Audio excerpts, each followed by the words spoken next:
umutima wanje utakibona inzira.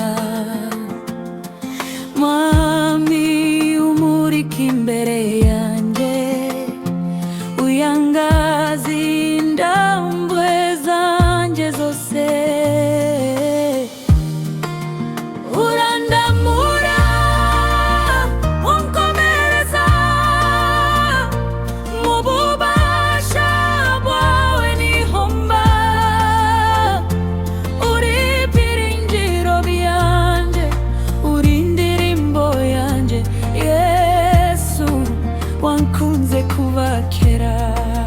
Mu muyaga ubaye ubuhungiro bwanje, umuriro unkingira neza. Imisozi yose iranyuriye imbere yawe, kubera buntu bwawe bukiza. Nzagukurikira